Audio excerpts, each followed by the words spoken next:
तो फ्रेंड्स, आज हम करेंगे electric dipole placed in uniform electric field. तो इसको करने से पहले हम समझते हैं कि इलेक्ट्रिक डाइपोल क्या होता है। इलेक्ट्रिक डाइपोल क्या होता है? इलेक्ट्रिक डाइपोल दो इक्वल एंड ऑपोजिट चार्ज होते हैं जिनका कि मैग्नीट्यूड तो सेम होता है लेकिन नेचर अलग होता है। उसको बोलते हैं इलेक्ट्रिक डाइपोल, और जिसको कि हमने किसी एक सर्टेन डिस्टेंस से सेपरेट आउट कर रखा है। तो चलिए इस इलेक्ट्रिक डाइपोल को यूनिफॉर्म इलेक्ट्रिक फील्ड में रखते हैं और फिर देखते हैं कि क्या होता है, क्या चेंजेस आते हैं। तो हमने इस इलेक्ट्रिक डाइपोल को इस इलेक्ट्रिक फील्ड में कुछ इंक्लाइंड रखा ताकि ये एंगल थीटा बना सकें इलेक्ट्रिक फील्ड के साथ, और इसको किसी एक सर्टेन डिस्टेंस से सेपरेट आउट कर रखा है, ये 2a की डिस्टेंस से। इन दोनों चार्ज के बीच की जो डिस्टेंस है ना, ये पॉजिटिव चार्ज और नेगेटिव चार्ज, इन दोनों की जो बीच की जो डिस्टेंस है वो बहुत ही कम होती हैं, बहुत ही कम। तो फिर जब मैंने इसको इलेक्ट्रिक फील्ड में रखा तो इस चार्ज के ऊपर इलेक्ट्रिक फील्ड की वजह से कोई एक फोर्स लगी। क्यों? क्योंकि इलेक्ट्रिक फील्ड इक्वल्स टू क्या है? फोर्स अपॉन चार्ज, यानी कि फोर्स क्या है? Electric field into charge. यानी कि चार्ज है, जब इसके ऊपर इलेक्ट्रिक फील्ड अप्लाई करेंगे तो कोई एक फोर्स प्रोड्यूस होगी। तो पॉजिटिव चार्ज के लिए जो इलेक्ट्रिक फील्ड के ऊपर फोर्स, इस चार्ज के ऊपर जो फोर्स लगती हैं वो पॉजिटिव डायरेक्शंस में लगती हैं, इस वाली डायरेक्शंस में। वहीं अगर यही फोर्स यहाँ पे भी एक्ट करती हैं तो ये ऑपोजिट लग जाती हैं।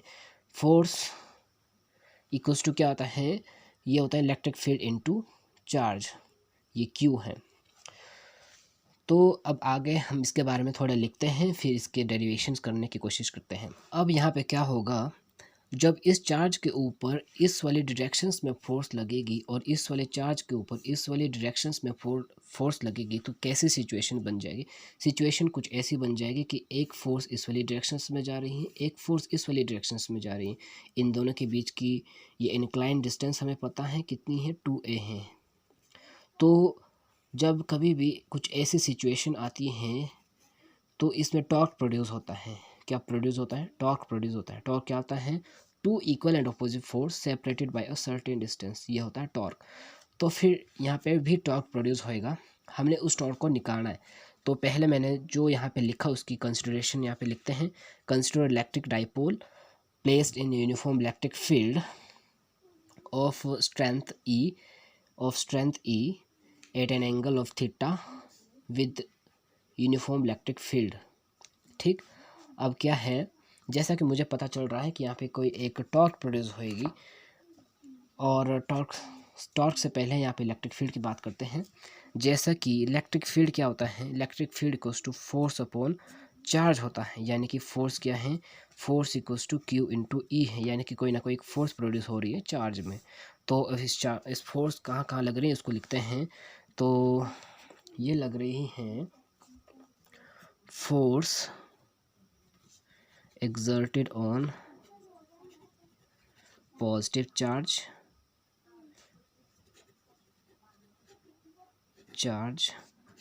due to electric field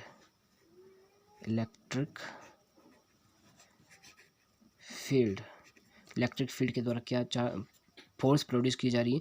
positive Q E force produce की जा रही है, और इसकी जो डायरेक्शंस है ना, ये अलोंग इलेक्ट्रिक फील्ड की डायरेक्शंस के साथ हैं, इलेक्ट्रिक फील्ड के साथ इसकी डायरेक्शंस हैं। उसी तरह से force exerted on negative charge due to electric field क्या है? नेगेटिव ऑफ क्यू ई है। ये किसके डायरेक्शंस में है? Opposite to the electric field की डायरेक्शंस में है, ऑपोजिट टू इलेक्ट्रिक फील्ड की डायरेक्शंस में है। तो इन दोनों इक्वेशंस से मैं बता सकता हूँ, ये मेरी दो इक्वेशंस हैं। From the above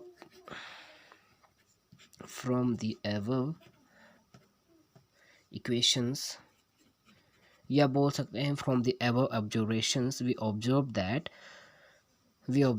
from the above observation लिखता हूँ, observation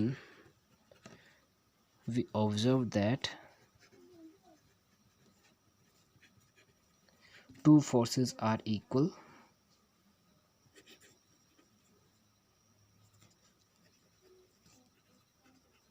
but opposite,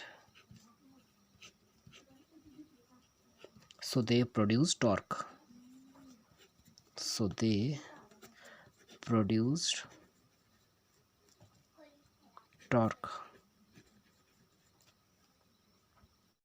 अब मुझे इस टॉर्क को निकालना है, टॉर्क को मैं कैसे निकालूंगा, यहाँ पे ये डायग्राम है, इस डायग्राम से समझने की कोशिश करते हैं।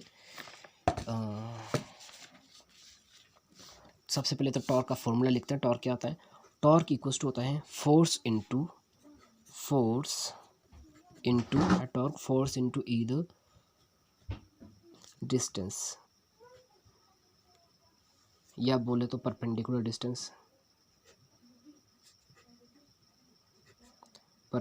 डिस्टेंस होता है। तो टॉर्क इक्वल्स टू क्या है, ये वाले मैं इस वाले डायग्राम को यहाँ पे ड्रॉ कर देता हूँ, थोड़ा समझने में आसानी रहेगी। हमारे पास सिचुएशन कुछ इस प्रकार से है कि ये कोई इलेक्ट्रिक फील्ड है। इस इलेक्ट्रिक फील्ड में हमने कोई एक डाइपोल रखा है, यहाँ पे कोई पॉजिटिव चार्ज है और यहाँ पे नेगेटिव चार्ज है। जब मैं इसको इलेक्ट्रिक फील्ड में रखता हूँ तो इस चार्ज के ऊपर कोई फोर्स लगती है जो कि इस वाली डायरेक्शन में मूव कर रही हैं, और वो होती हैं QE, वो भी पॉजिटिव। और वहीं पे यहाँ पे इस वाली डायरेक्शन में मूव कर रही हैं, नेगेटिव चार्ज की वजह से नेगेटिव फोर्स लग रही हैं। तो एक इसको मैंने सर्टेन डिस्टेंस से सेपरेट आउट कर रखा है, 2a यहाँ पे कोई एक सर्टेन डिस्टेंस है, ठीक। ओके, इतना समझ आता है।